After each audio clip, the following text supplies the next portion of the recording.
नमस्कार, G capital में आपका स्वागत है। अभी तक हम सब ने पीछे के एपिसोड 47 में इग्नू के बीए पार्ट 2 के पाठ्यक्रम EHI 03 के खंड 1 में दिए गए सभी 4 इकाइयों का अध्ययन किया। अब EHI 03 की खंड 2 की इकाई 5 से आगे का अध्ययन करेंगे। इकाई 5 सामाजिक संगठन। कुछ दशकों से या यूं कहें कि लगभग एक शताब्दी से हम उपनिवेशवादी तथा साम्राज्यवादी अवधारणा को सुन सुनकर थक गए हैं कि भारतीय समाज सदियों से एक गतिहीन समाज रहा है, लेकिन इस तरह की अवधारणा सत्य नहीं है। इस इकाई में यह स्पष्ट करने का प्रयास किया गया है कि सन 800 ईस्वी से सन 1300 ईस्वी के 500 वर्षों में किसी भी जीवंत वस्तु की भांति भारतीय सामाजिक संगठन और अर्थव्यवस्था राजनीति तथा विचारों के क्षेत्र में होने वाली परिवर्तनों के प्रति अत्यधिक सजग एवं गतिमान था। इस इकाई में उन नवीन सामाजिक आचारों के मूल सार पर भी बल दिया गया है जिनके रुझान को नवीन भूमि अधिकारों तथा राज्य सत्ता के आधारों की प्रकृति ने सुनिश्चित किया। 5.2 समाज के पुनर्निर्धारण के लिए स्रोत। सन 800 से 1300 ईस्वी के दौरान के 500 वर्षों के सामाजिक संगठन का पुनर्निर्धारण करने के लिए पर्याप्त मात्रा में ऐतिहासिक सामग्री उपलब्ध है। इस ऐतिहासिक सामग्री के अंतर्गत साहित्यिक एवं शिलालेख संबंधी दोनों प्रकार के स्रोत उपलब्ध हैं। व्यवहारिक तौर पर भारत की सबसे बड़ी राजनीतिक शक्तियों के विषय में जानकारी हमें बड़ी संख्या में उपलब्ध अभिलेखीय सामग्री से ही होती है। यद्यपि संपूर्ण भारतीय स्तर पर अभिलेखों की संख्या को निश्चित नहीं कहा गया है, फिर भी मोटे तौर पर यह अनुमान है कि उत्तर पूर्व काल के अभिलेख हजारों की संख्या में हैं। ये अभिलेख भिन्न भिन्न भाषाओं एवं लिपियों में उपलब्ध हैं। इकाई 7 को भी देखें। उपमहाद्वीपीय क्षितिज के बृहत विचार का परित्याग किए बिना ही ये प्रमाण क्षेत्रीय एवं स्थानीय विशेषताओं की पहचान करने में हमारी सहायता करते हैं। साहित्यिक स्रोत विविध प्रकार के हैं। ये धर्मशास्त्रों पर मात्र टीकाओं और दूसरे निबंधों के रूप में नहीं है, बल्कि हमें ये सामाजिक व्यवस्था में होने वाले उत्थान एवं पतन की जानकारी भी देते हैं। काव्यात्मक रचनाएं, नाटक, तकनीकी एवं वैज्ञानिक रचनाएं, संबंधियों से संबंधित लेख, भवन निर्माण कला से उत्तर गुप्त कालीन समाज में होने वाले परिवर्तनों पर व्यापक रोशनी पड़ती है। कलहन की राजतरंगिणी, श्रीहर्ष का नैषाधीन्यार्चित, मेहरतुंग का प्रबंध चिंतामणि, शोद्धला की उदय सुंदरी कथा, जिनसेना की आदि पुराण सिद्धों के लोहे, मेधातिथि की मनुस्मृति पर टीका और विज्ञानेश्वर का याज्ञवल्क स्मृति पर भाष्य, ये सभी रचनाएं सन 800 ईस्वी से 1300 ईस्वी तक की सामाजिक व्यवस्था का पुनर्निर्धारण करने के लिए काफी उपयोगी है।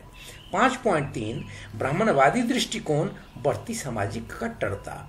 हूणों, अरबों, तुर्कों आदि के आगमन पर, जिनको म्लेच्छ भी कहा जाता था, भय का एक ऐसा वातावरण निर्मित हुआ जिसके अंतर्गत सदियों पुरानी सामाजिक व्यवस्था को बनाए रखने पर बल दिया जाने लगा। प्रसिद्ध धार्मिक दर्शनविद शंकराचार्य ने कहा कि वर्ण तथा आश्रम दोनों अव्यवस्था की स्थिति में थे। 11वीं सदी ईस्वी का लेखक धनपाल भी वर्ण व्यवस्था को लागू करने के विषय में अराजकता की बात करता है। 6ठी सदी ईस्वी में 13वीं सदी ईस्वी के बीच ऐसे बहुत से शासक हुए जिन्होंने सामाजिक व्यवस्था को बनाए रखने के काफी बड़े दावे प्रस्तुत किए। इसकी अभिव्यक्ति उनके अभिलेखों में भी हुई है। वर्णाश्रम धर्म स्थापना अर्थात वर्ण और आश्रम व्यवस्था की स्थापना की सामान्य अभिव्यक्ति समकालीन अभिलेखों में भी हुई है।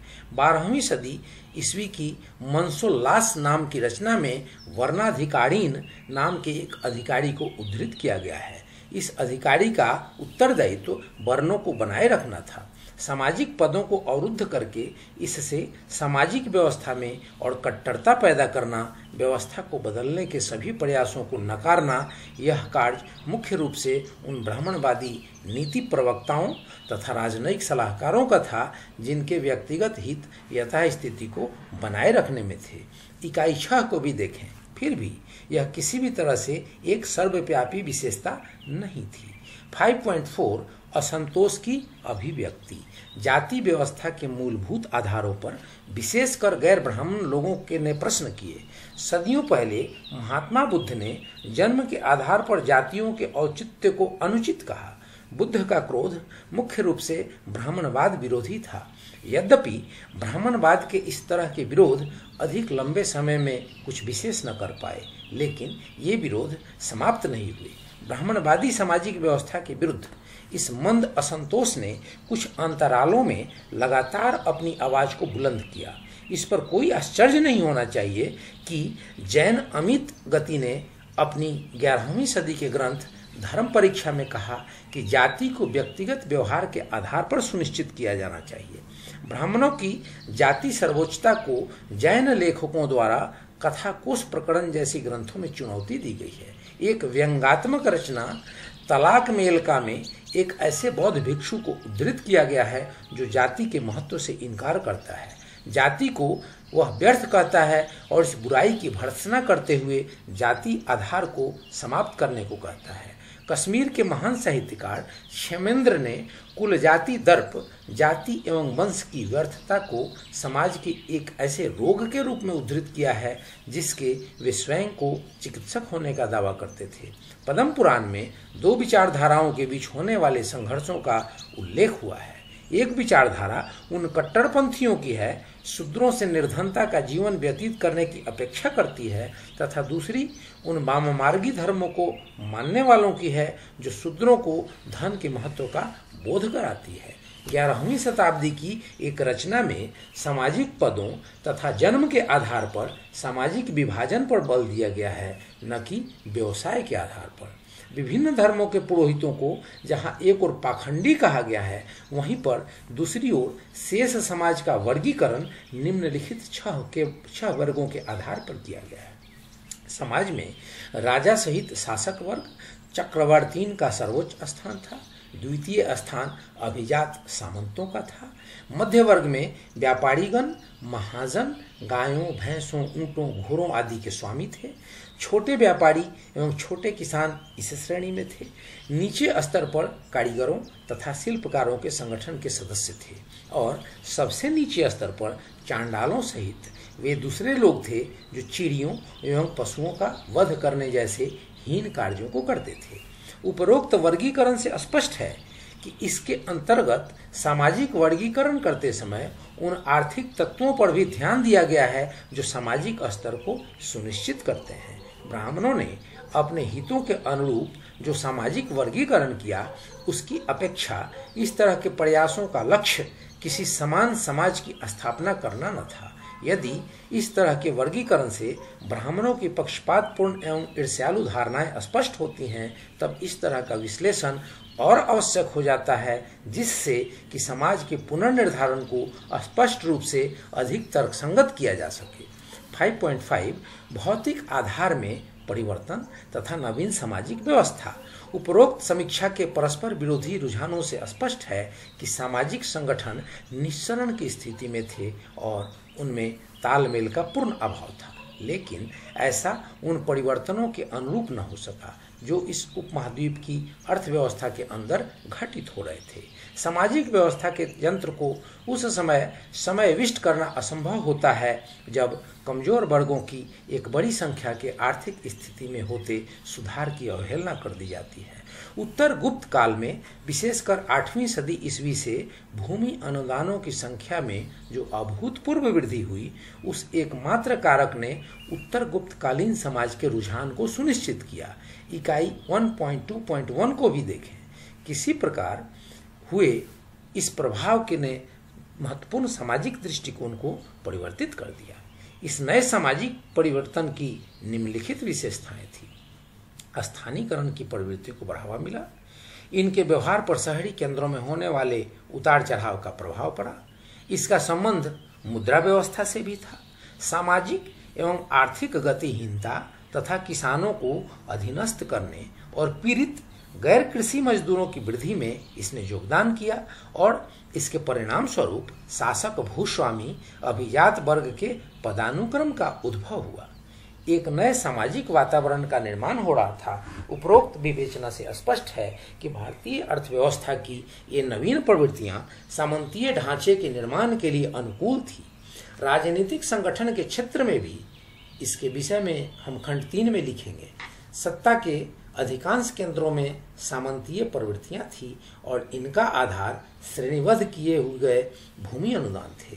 तेजी से होते जिस आर्थिक परिवर्तन की व्याख्या ऊपर की गई है उसने निश्चय ही सामाजिक वातावरण को परिवर्तित किया। यह सामाजिक परिवर्तन भारत के अपरिवर्तनीय एवं गतिहीन समाज की उस काल्पनिक अवधारणा को धाराशाही करता है जिसका प्रचार उपनिवेशवाद एवं साम्राज्यवाद के समर्थक इतिहासकारों के द्वारा किया गया था। दुख की बात यह है कि राष्ट्रवादी इतिहासकारों ने भी इस तरह की मान्यताओं पर प्रश्न नहीं किया।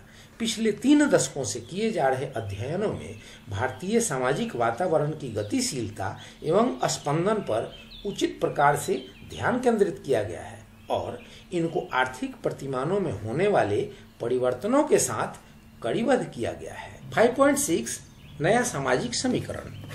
8वीं सदी ईस्वी के बाद 13वीं सदी ईस्वी में तुर्की राज्य सत्ता के स्थापित होने तक जो सामाजिक संगठन विद्यमान थे उनकी निम्नलिखित विशेषताएं थी।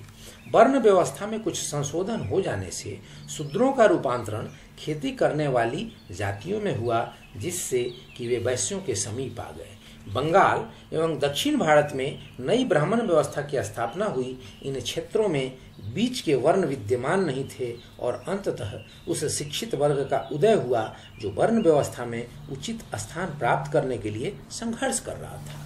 नई वर्ण संकर जातियों में विलक्षण वृद्धि हुई। असमान भूमि तथा सैनिक शक्ति के वितरण के कारण ऐसी सामंतीय व्यवस्था का उद्भव हुआ जिसने वर्ण व्यवस्था की सभी सीमाओं को लांघ दिया।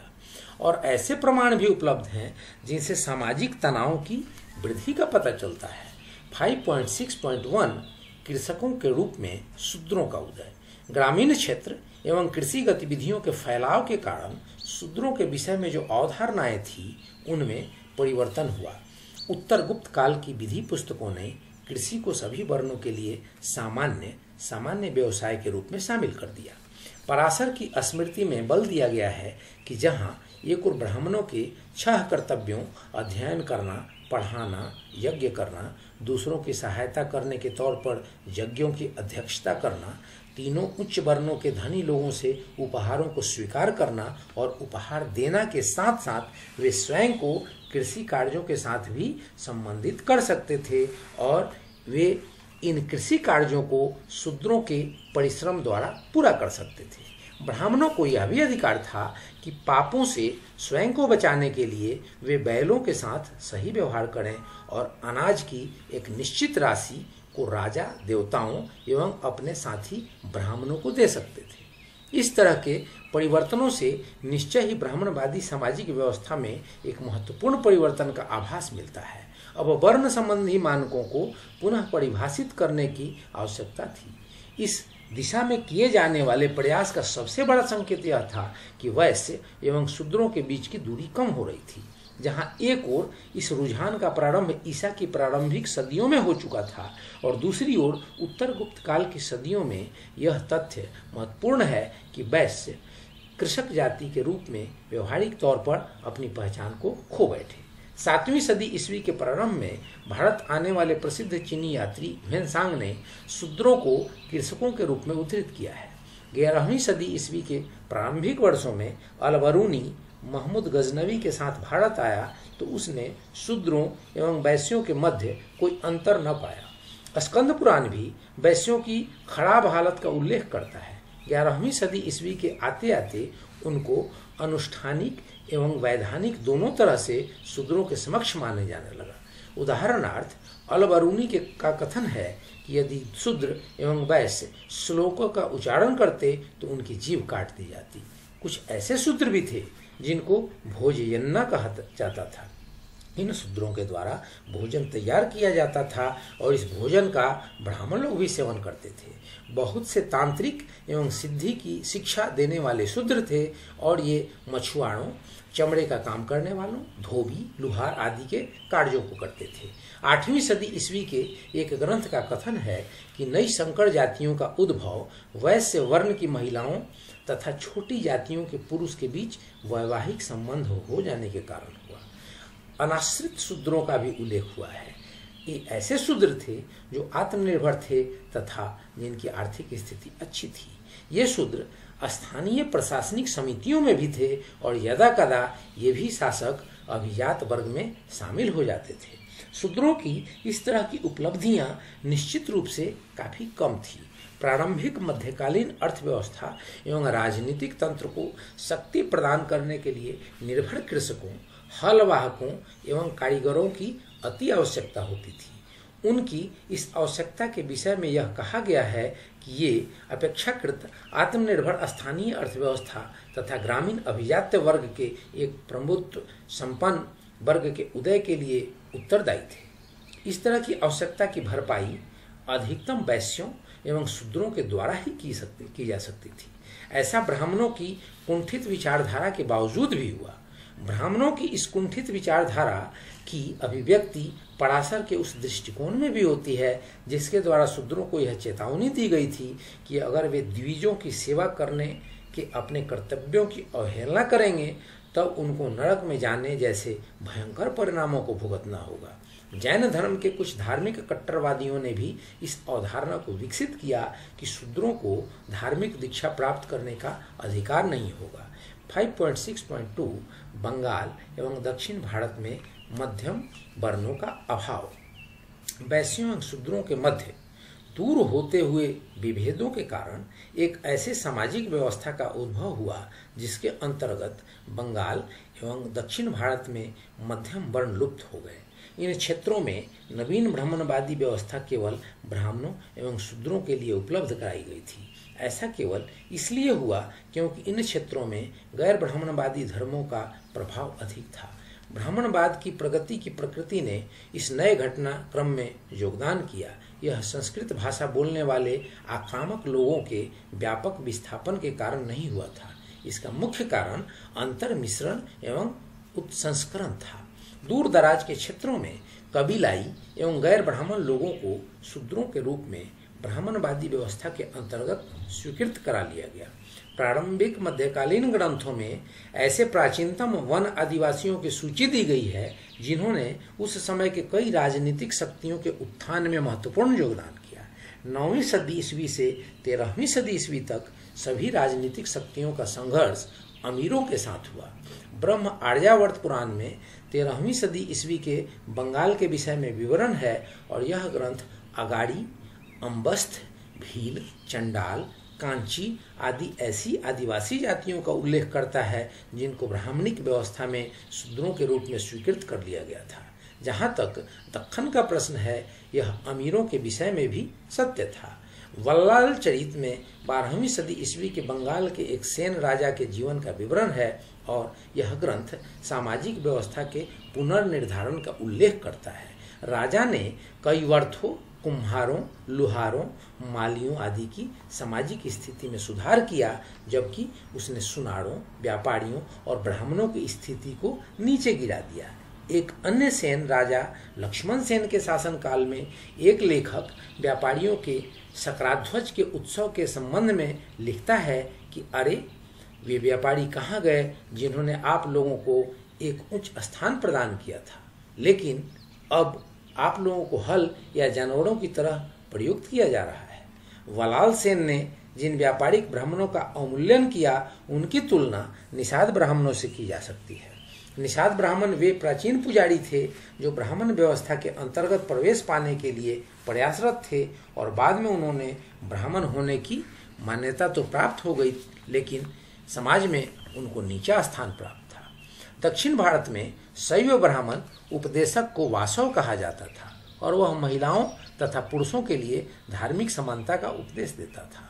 पदों का जो विवरण दिया गया है उसमें भी वर्ण को समाप्त करने की प्रवृत्ति का पता चलता है। कायस्थों, कर्णों, लेखकों और लिपिकारों को भी शूद्रों के रूप में वर्गीकृत किया गया। मध्यकालीन दक्कन में गौंडों, आर्थिक कर्नाटक में जिन्हें गौड़ा नाम से जाना जाता है, की भी यही स्थिति थी। 5.6.3 नौ शिक्षित वर्ग का उदय। भूमि अनुदानों की अभूतपूर्व विधि में भूमि के लेन देन, स्वामित्व के प्रमाणों का रख रखाव और भूमि के नाप के आंकड़ों को रखना जैसे कार्य भी नहीं थे।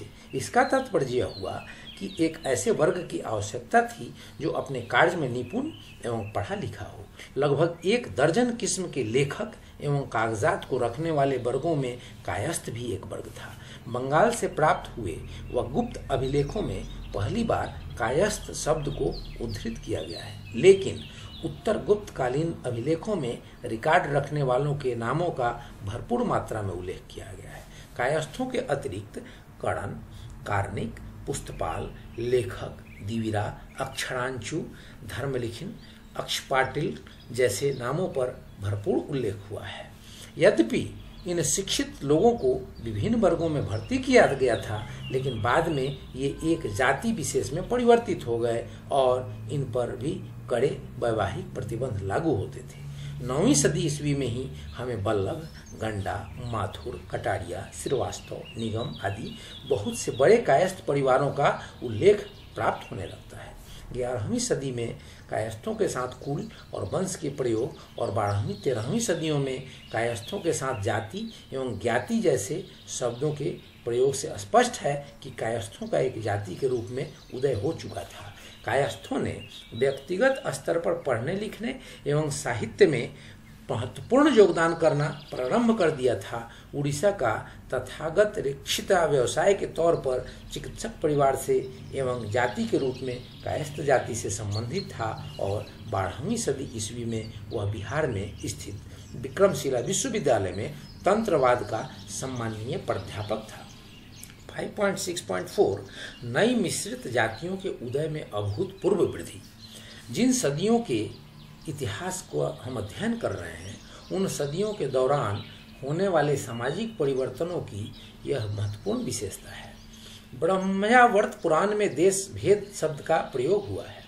देश भेद का शाब्दिक अर्थ है भिन्न भिन्न क्षेत्रों पर आधारित, किंतु यहाँ पर इसका तात्पर्य जातियों की भिन्नता से है।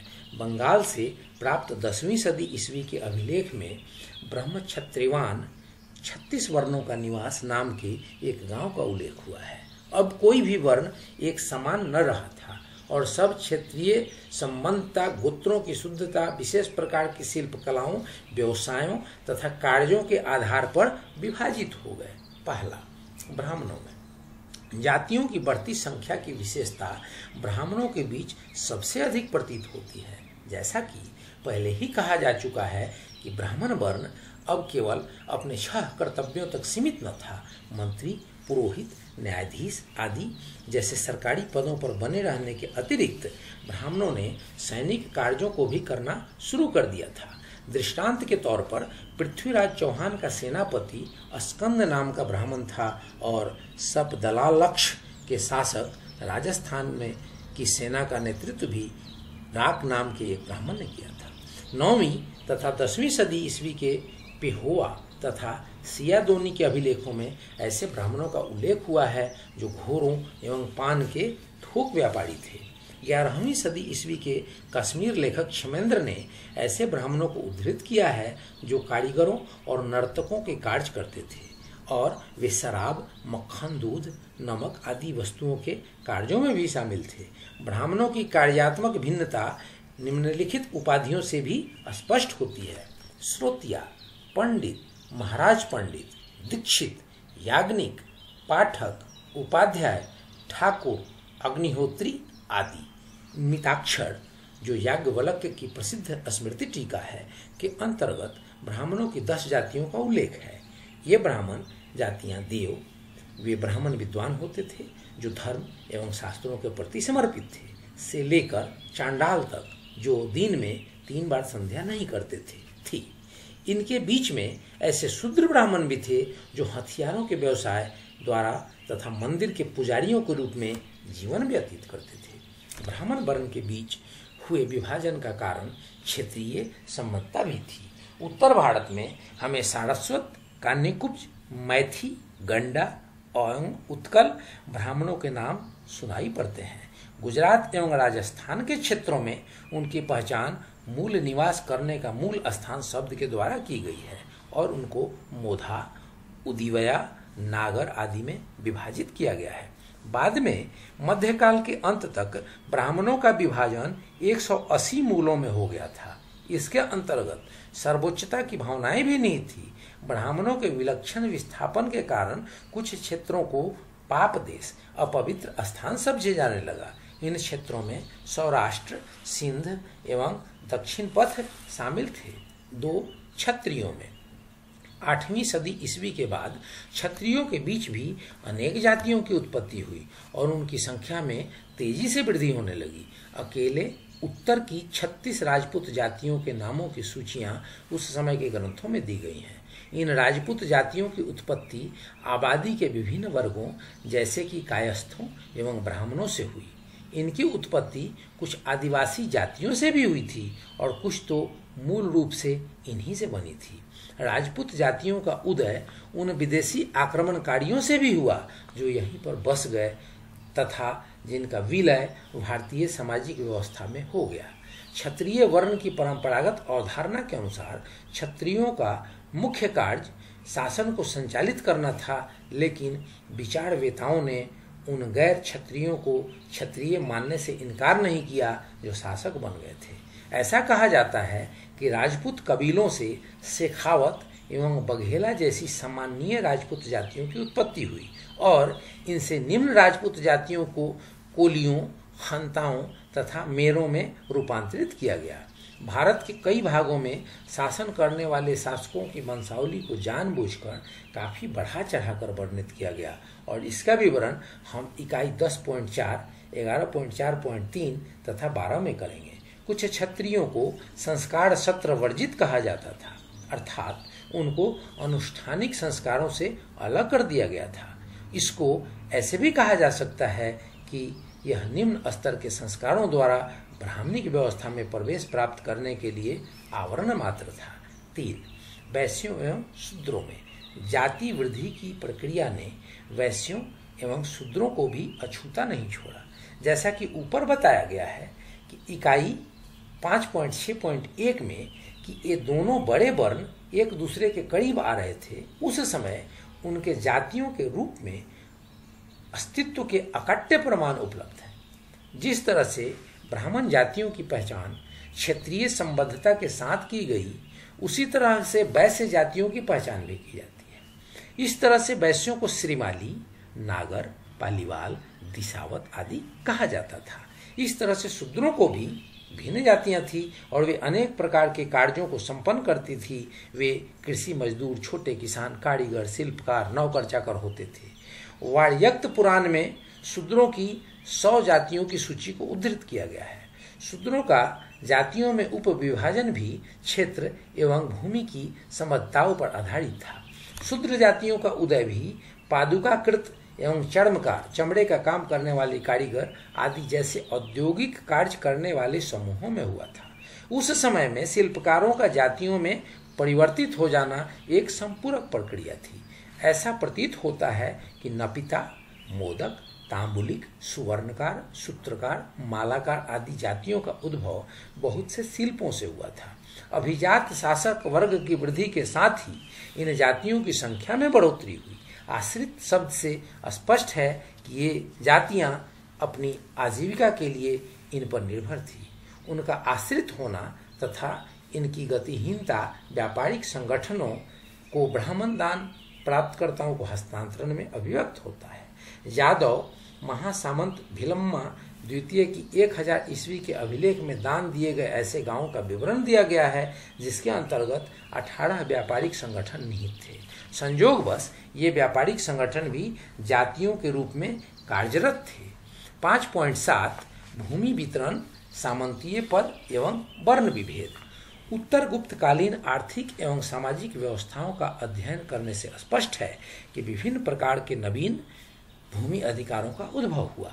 अधिकारियों तथा सामंतों का पदानुक्रम भी भूमि के असमान वितरण के प्रभाव को परिलक्षित करता है। सामंतों एवं अधिकारियों के बहुपक्षीय कार्यों से अन्य विशेषताओं के साथ साथ सैनिक अनुबंधों के प्रति अधिक रुझान स्पष्ट होता है।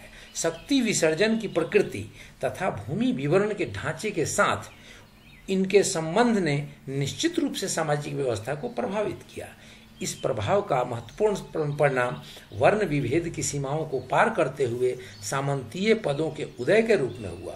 शासक अभिजात वर्ग के अंदर अब केवल क्षत्रिय ही नहीं होते थे, सामंतीय पद सभी वर्णों के लोगों के पास थे और इसके प्रमाण मंसरा स्थापत्य कला का एक ग्रंथ नामक ग्रंथ में मिलते हैं, जिनके अनुसार सामंती पदानुक्रमों में किसी भी वर्ण का व्यक्ति प्रहर का एवं अस्त्रग्रहीन जैसे छोटे पदों को प्राप्त कर सकता था। अस्त्रग्रहीन यद्यपि सबसे छोटा सैनिक पद था, फिर भी वह 500 घोड़े, 5000 हाथी, 50,000 सैनिकों के साथ साथ 500 महिलाएं, नौकर चाकर एवं एक रानी को रख सकता था। हम इन आंकड़ों को संख्या की दृष्टि से नहीं देखते हैं, लेकिन इस विवरण से इतना सुनिश्चित रूप से कहा जा सकता है कि भूमि एवं शक्ति के इस नवीन वितरण ने वर्ण संबंधी असमानताओं पर एक कुठाराघात किया। इससे भी एक महत्वपूर्ण बात यह है कि ठाकुर, राउत, नायक जैसे उपाधियां भी क्षत्रियों या राजपूतों तक सीमित न थी। यह उपलब्धियां कायस्थों एवं अन्य जातियों को भी प्रदान की गई। इन जातियों को भूमियां आवंटित की गई और इन्होंने सैनिक कार्यों को भी किया। कुल्लुक द्वारा मनुस्मृति पर की गई टीका में यह उल्लेख हुआ है कि बड़े बड़े व्यापारीगण शासक भूपतियों के अभिजात वर्ग में भी सम्मिलित हो रहे थे। कश्मीर में एक उच्च पदवी राजन का था। इसका साहित्यिक अर्थ था लगभग एक राजा। यह ब्राह्मणों के साथ घनिष्ठ रूप से जुड़ा हुआ था। आगे चलकर यह राजदान नामक से वंशीय नाम के लिए प्रयोग होने लगा। सामंतीय उपाधियों को कारीगरों ने भी धारण किया। विजय सेन के देवपाड़ा अभिलेख में उल्लेख मिलता है कि शूलपानी ने, जो कि वरेंद्रा के कारीगरों का मुखिया था, रणका नाम की उपाधि को धारण किया था। सामंतीय पद धारण करने वालों में सामाजिक पहचान के प्रतीकों तथा चिन्हों का संबंध भी भूस्वामित्व से था। सम्मान के प्रतीक झालर, छतरी, घोड़े, हाथी, पालकी, पंच महाशब्द की प्राप्ति आदि सभी सामंतीय पदानुक्रम में विशेष स्थान पाने पर निर्भर था। उदाहरण के लिए चक्रवर्ती तथा महासामंतों को मुख्य द्वार सिंह द्वार बनाने का अधिकार था, लेकिन इसका निर्माण छोटे सामंतों द्वारा नहीं किया जा सकता था। भिन्न भिन्न स्तर के सामंतों एवं अधिकारियों के लिए भिन्न भिन्न आकार के निवास स्थलों की व्यवस्था भी असमान भूस्वामित्व का परिणाम थी। 5.8 सामाजिक तनाव में वृद्धि। यद्यपि इस समय बहुत से परिवर्तन और रूपांतरण हुए और इस तरह के परिवर्तन वर्ण विभेद की सीमाओं को लांघकर हो रहे थे, किंतु 8वीं सदी के बाद यह सामाजिक परिवर्तन न तो सौहार्दपूर्ण थे और न ही एक समान व्यवस्था के लिए स्थापना के लिए। इस समय में कई तरह के सामाजिक तनावों की भी अभिव्यक्ति हुई। जिस सामाजिक व्यवस्था का आधार आर्थिक शक्ति के असमान वितरण पर आधारित हो, वह निश्चय ही असमान होगी। यद्यपि शूद्रों के सामाजिक स्तर में वृद्धि हो रही थी, लेकिन छुआछूत संपूर्ण सामाजिक व्यवस्था में व्याप्त थी। अधिकतर शूद्र वर्ण के लोग वास्तविक तौर पर मजदूर थे, जो अपने सामंत स्वामियों के लिए कार्य करते थे, चाहे वे कृषि में कार्यरत थे या उद्योग धंधों में। यद्यपि कुछ अनाश्रित शूद्रों के उदाहरण भी उपलब्ध होते हैं, किंतु उनकी संख्या बहुत कम थी। तथाकथित अपवित्र व्यवसायों से जुड़ा रहना, प्रतिबंधित कार्यों को करते रहने का अपराध, पैतृक कार्यों से जुड़े रहना और भौतिक अपवित्रता आदि ये सभी छुआछूत की वृद्धि के कारण बने। बृहद नारदीय पुराण में शूद्रों के पूजा स्थलों से अलग होने के प्रारंभ का विवरण दिया गया है।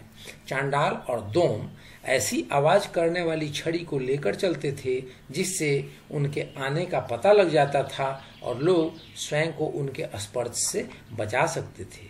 जिस समय वस्तुपाल का खंभात का गवर्नर था, उसने चबूतरों को विभिन्न जातियों के लिए निर्माण कराया ताकि उन दुकानों में जहां पर दही की बिक्री की जाती थी, विभिन्न जातियों के मिश्रण को रोका जा सके। यद्यपि ब्राह्मण विधिवेताओं ने महिलाओं के संपत्ति संबंधी अधिकारों के प्रति कुछ चिंता व्यक्त की, जिसके अंतर्गत स्त्री धन भी शामिल था, किंतु इस काल में वास्तविक तौर पर अत्याचारी सती प्रथा का प्रारंभ हुआ। राजा हर्ष की माता का उदाहरण विशेष उल्लेखनीय है, क्योंकि उसने अपने पति प्रभाकरण वर्धन की मृत्यु से पूर्व ही स्वयं को सती कर दिया था। इसका उल्लेख बाणभट्ट के हर्ष चरित में हुआ है। राजतरंगिणी में कश्मीर के इतिहास का उल्लेख है और उसमें भी कश्मीर के शाही परिवारों में होने वाली सती की घटनाओं को उद्धृत किया गया है। उत्तर एवं दक्षिण भारत में बहुत से सती सतपत्रिकाओं के पुरातात्विक प्रमाण के रूप में स्पष्ट मिलते हैं। संकुचित संघर्षों के कारण समाज में पर्याप्त तनाव उत्पन्न हुआ। जैन धर्म में विश्वास करने वाले ब्राह्मण को जाति से बहिष्कृत कर दिया जाता। तताकमेलका में दो ब्राह्मणों के बीच काफी उत्तेजक शब्दों में बहस होती है और बिना किसी कारण के एक दूसरे पर ब्राह्मण न होने का आरोप लगाते हैं। मध्यकालीन समय में धार्मिक संप्रदायों में जातियों के रूप में कई प्रकार की समांतर धाराएं पैदा हो गई। अनुष्ठानों, भोजन, पहनावा आदि में विभिन्न प्रकार के अंतरों के कारण धार्मिक विघटन पैदा हुआ। बौद्ध धर्म का विभाजन 18 संप्रदायों में हो गया। कर्नाटक में भी लिंगायत एवं वीरशैवों के बीच झगड़ा हुआ। अक्सर धार्मिक संप्रदाय जातियों में परिवर्तित हो जाते थे। क्या वे ऐतिहासिक विडंबना नहीं है कि जिन धर्मों ने जातीय असमानताओं को दूर करने की प्रतिज्ञा की थी, उन्होंने जन्म के आधार को पुष्ट किया और उनका स्वयं भी प्रचार जाति व्यवस्था के रूप में हुआ। यह भी सत्य है कि ये संकुचित तनाव अक्सर भूमि अनुदान अर्थव्यवस्था की भी उपज थे। ऐसा प्रतीत होता है कि ब्राह्मणवादी धार्मिक संप्रदायों एवं गैर ब्राह्मणवादी संप्रदायों के बीच अधिक से अधिक भूमि पर अधिकार करने के लिए प्रतिस्पर्धा हुई। इसके फलस्वरूप सभी बड़े बड़े धार्मिक प्रतिष्ठान विशाल भूमि के स्वामी बन गए। 8वीं सदी ईस्वी के बाद की सदियों में मतमायरा क्षेत्र के राजा अवंती वर्मन, संभवतः यह मध्य भारत में ग्वालियर के समीप का चालुक्य राजकुमार था, और दहलन के चेदी राजा के विषय में कहा जाता है कि इनके राज्य शैव सिद्धांत के धार्मिक मुखियाओं के रूप में कार्य करते थे। बाद में वे सामंतों के तौर पर शासन करने लगे। 11वीं शताब्दी में जैनियों की एक संप्रदाय के आंदोलन के कारण गुजरात एवं राजस्थान में एक ऐसे संप्रदाय का उदय हुआ जिसको विधि चैत्य कहा जाता था।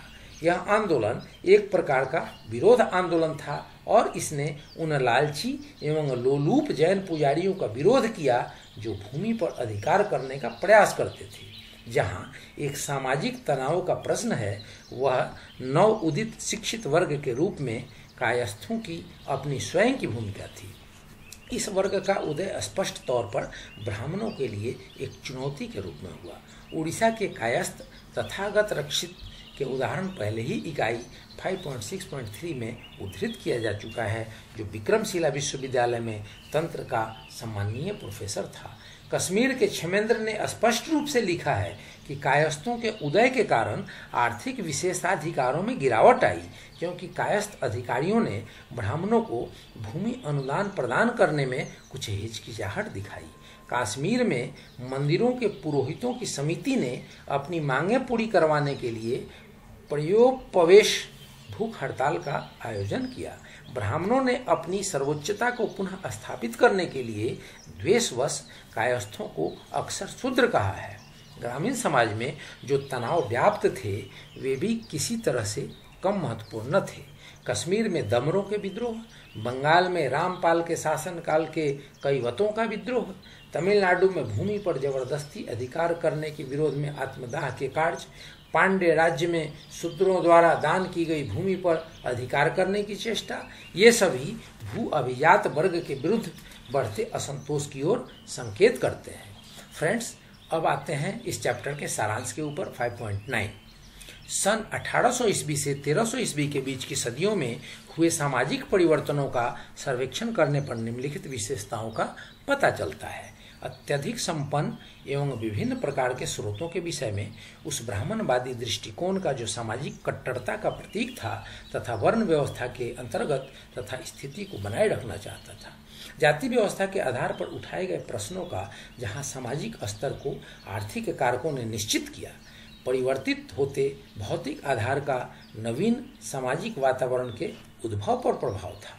वर्ण व्यवस्था में होने वाले सुधारों का विशेष रूप से वे सुधार जो वैश्य एवं शूद्रों की स्थिति में हुए और बंगाल तथा दक्षिण भारत में मध्यम वर्णों के अस्तित्व समाप्त होने का, एक शिक्षित वर्ग के रूप में कायस्थों के उद्भव का, जबकि सभी वर्णों में जातियों की संख्या में होती वृद्धि का, भूमि वितरण एवं सामंतीय पदों के उदय के बीच के संबंधों का, और ये पद बाद में किस प्रकार से वर्ग सीमाओं को लांघकर आगे बढ़े उसका, और अंतिम समाज में व्याप्त तनाव के कारण सौहार्द तथा समानता के अभाव के विषय में। तो फ्रेंड्स, ये रही इकाई 5 और इकाई 5 का हम लोगों ने संपूर्ण अध्ययन किया। अब इनके जो बोध प्रश्न हैं, आप लेक्चर की सहायता से उन बोध प्रश्नों को तैयार करें, उन्हें कंठस्थ और मनस्थ करें, और इस प्रकार से अगले एग्जाम में आपको 100 में 100% नंबर लाने की गारंटी जैसे स्थिति बन जाएगी। अब अगर वीडियो आपको अच्छी लगी हो तो लाइक करें, शेयर करें, सब्सक्राइब करें और बेल आइकन बटन प्रेस करना ना भूलें, ताकि ऐसे इन्फॉर्मेटिव वीडियो सबसे पहले आप तक पहुंचे। जय हिंद, जय भारत।